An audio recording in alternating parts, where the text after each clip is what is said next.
Fala galera, beleza?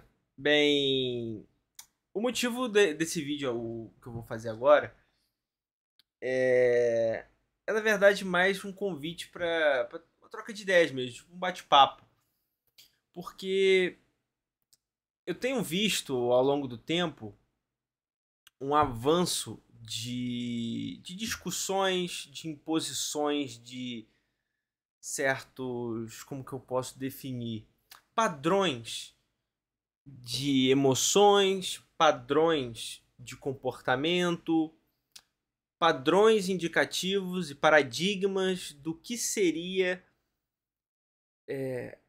o bem-estar aplicado a uma noção de sucesso, o bem-sucedido. E isso além de me chamar a atenção, isso me incomoda bastante na perspectiva que eu vejo pessoas brilhantes, pessoas maravilhosas, condenadas a uma espécie de ostracismo perante esses paradigmas.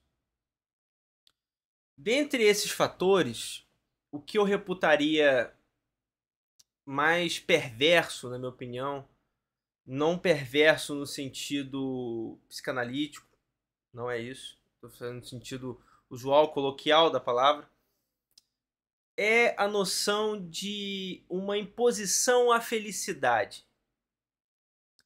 E não me parece ser coincidência que vem se avançando um cansaço psíquico da sociedade, um cansaço físico e, de certa forma, uma exaustão emocional da sociedade. Eu tenho encarado sob essa perspectiva e dia após dia eu tenho refletido mais e mais sobre isso, cotejado com acontecimentos, cotejado com perspectivas que somos capazes de analisar no cotidiano.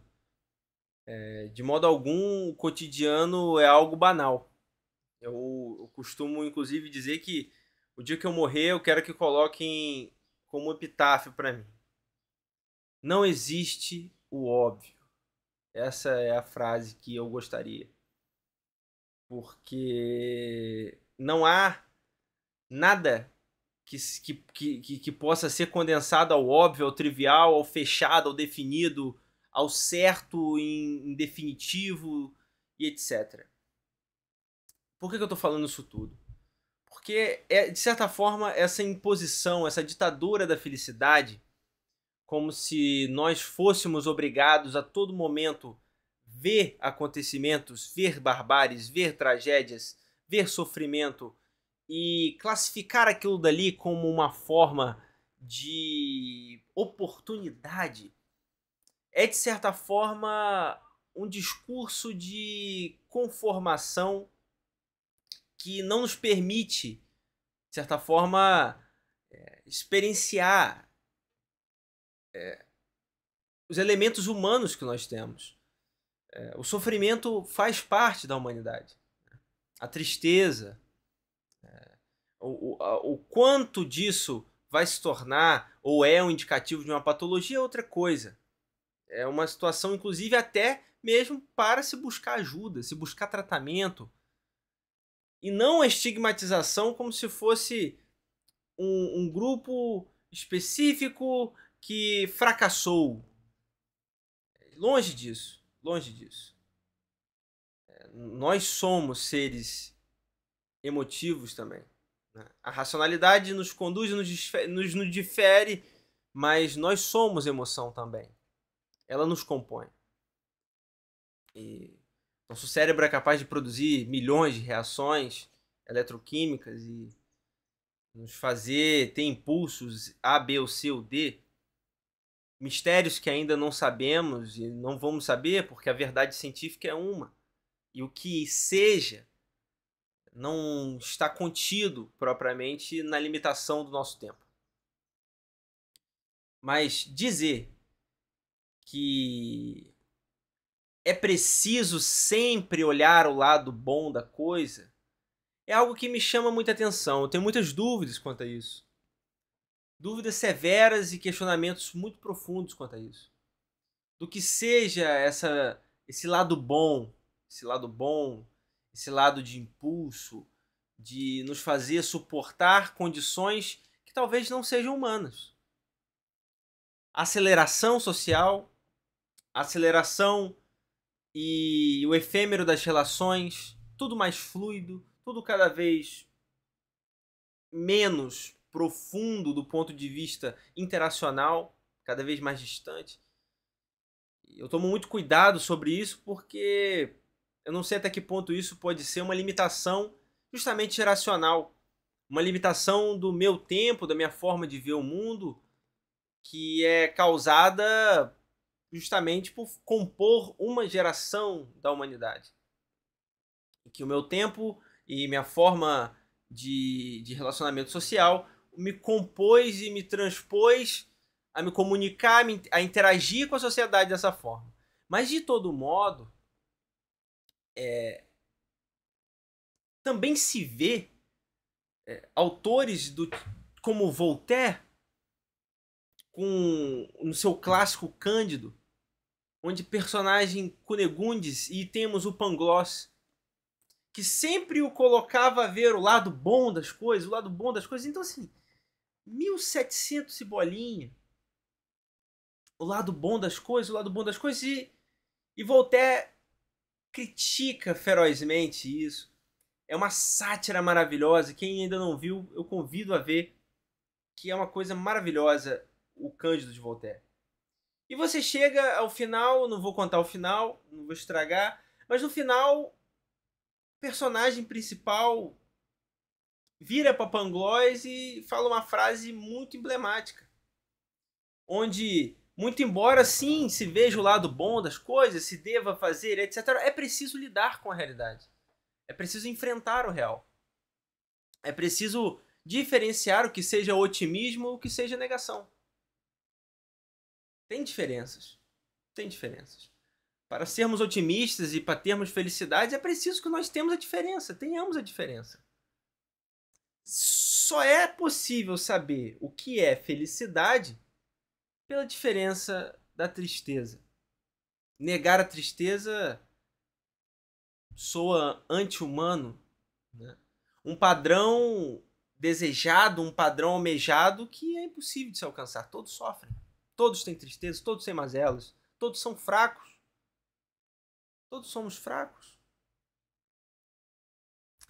E aí nós vemos também o fenômeno dos padrões estéticos, os padrões de significação e capitalização simbólica do que seja o bem-sucedido e do que seja a felicidade. E isso também envolve gerações, envolve bolhas, envolve microculturas. Então, para determinado grupo, felicidade é ter carros.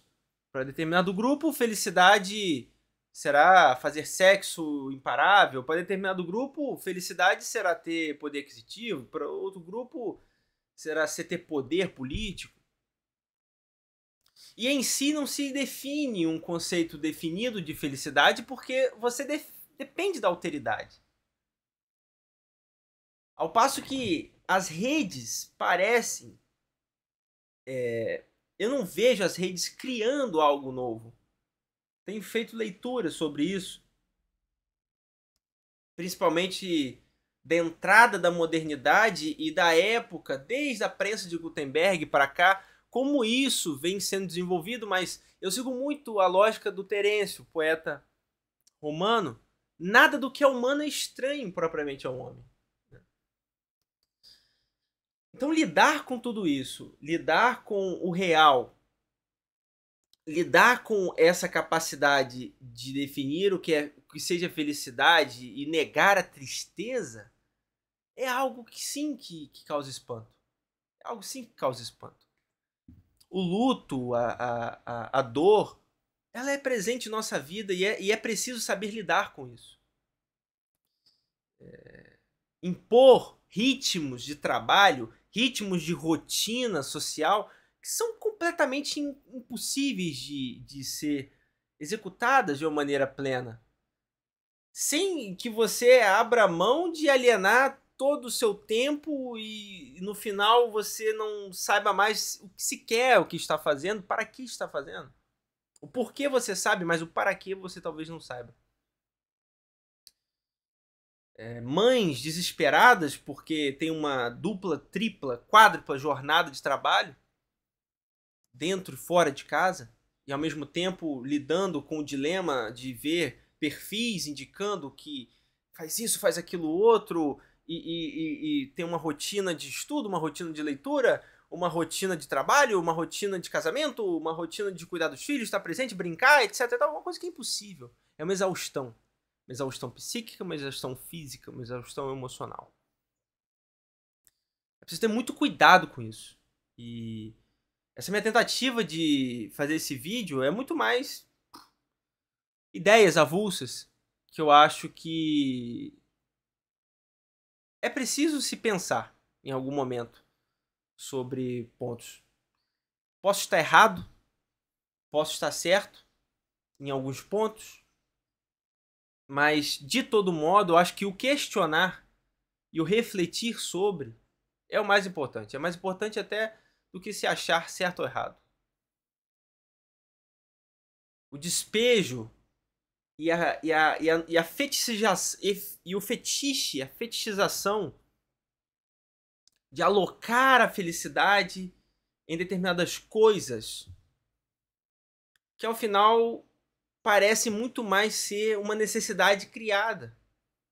Por que uma camisa com um símbolo de um jacaré, que muitas vezes nem se gosta da estampa, é um objeto de desejo a ponto de movimentar toda a minha estrutura, todo o meu tempo, toda a minha atividade, todo o meu desejo, todo o meu gozo pela vida, condensar nisso para atingir determinado objetivo. Um utilitarismo da felicidade. Sendo certo que a própria finalidade da camisa se perdeu. Porque a ideia do que ela irá me vestir, do que ela irá me proporcionar me livrar do frio, foi completamente perdida. É óbvio, eu não estou negando das funções paralelas que a vestimenta tem, que a sociologia já estudou a rodo, o próprio Lipovetsky que tem livros sobre. Eu não estou dizendo sobre isso propriamente. Eu sei que tem uma lógica simbólica por trás. Tem todo um simbolismo, toda uma questão de comunicação, o que isso interage socialmente, o que isso permite dizer de você para o outro, uma significação, uma semiótica por trás disso, eu sei. Mas o que eu estou falando é um grau mais cru, um grau mais orgânico. E de como isso pode sim passar batido e nós não percebermos que ao final, assim como Schopenhauer falava das prisões do desejo, assim como o Nietzsche falava da necessidade do amor fati, nós tenhamos que refletir sobre essa ideia do normal, do feliz 24 horas do dia, de quem não se aborrece, de quem não caga, de quem não tem fome, de quem é perfeito. Essa noção que se vem construindo da perfeição plena. Uma coisa que não existe. Uma construção de ditos, alguns por aí, influenciadores, de rotinas inexequíveis. Perspectivas completamente descoladas da realidade do homem médio. O cidadão que lida com 1, 2, 3 salários mínimos, 4 salários mínimos. Isso é impraticável. Então, a barreira do entretenimento, do ficcional e do real, e como isso é introjetado no imaginário, na perspectiva para criar o paradigma da felicidade, eu acho que é preciso ter muito cuidado. Então, por agora, eu paro aqui, mas eu virei certamente com outros vídeos nessa temática também. Quero falar um pouco de aceleração depois, um pouco de incompatibilidade da digitalização da vida. Tem uma pergunta de um sociólogo que eu gosto muito, Ramin Nasei. Infelizmente não tem livro dele traduzido para o Brasil, todos estão em língua alemã. Mas ele faz uma pergunta que logo no livro dele, referente à digitalização, ele pergunta... E o livro... ele... Para quais problemas efetivamente a digitalização traria uma resposta? O nome do livro é Uma Teoria da Sociedade Digital, algo do gênero. A tradução livre ficaria assim. A pergunta dele literalmente für welches Problem ist die Digitalisierung eine Lösung? Para quais problemas a digitalização ela realmente é uma solução? Por que estamos e para que estamos produzindo o que produzimos, como produzimos? E eu sei que isso é simplesmente a discussão de tudo. É simplesmente a discussão de séculos de filosofia, de mais de não sei quantos anos de sociologia, antropologia, mas é preciso dizer, se a sociedade ela é comunicação, é preciso comunicarmos, é preciso refletirmos detidamente sobre, não lidarmos com um grau de obviedade que não existe, uma obviedade que é uma negação. Eu sei que a rotina, o óbvio, a estabilização de conceitos e expectativas, ou seja, ter uma coisa tida como normal ou padrão, ela é necessária, senão todos nós estaríamos completamente alucinados, exaustos, destruídos, mas é preciso também ter o pé no chão. É preciso ter noção que vida de Instagram, vida de Twitter, não reflete necessariamente a realidade. Aquilo dali é um recorte. Aquilo dali é uma fotografia. E não propriamente a realidade. A realidade, ela é... Perdão pelo truísmo, né? A realidade, ela é real. É isso aí, galera. O vídeo ficou gigante, ficou enorme, um monte de devaneio, mas... Enfim. Vez ou outra eu vou ficar trazendo isso pra cá, vez ou outra, talvez vez e vez, porque talvez aumente esse tipo de vídeo. Eu gosto bastante de trazer essas reflexões pra cá e deixar por aqui, pra quem quiser. Outra coisa que eu queria dizer nós somos quase 160 pessoas aqui. Eu jamais imaginava, sem exagero, não imaginava que nós chegaremos a um número desse no canal. Até porque eu não faço edição, vocês devem perceber, não tem edição, não tem nada, é tudo ao vivaço, instantâneo, genuíno. Então, ter vocês aqui para mim é uma grande alegria, é um grande prazer, e sejam sempre bem-vindos, e os comentários e tudo, aqui é a casa de vocês junto, tá bom? Ó, um beijo forte, um beijo, quer dizer, um beijo, um abraço forte para vocês, é isso aí, valeu!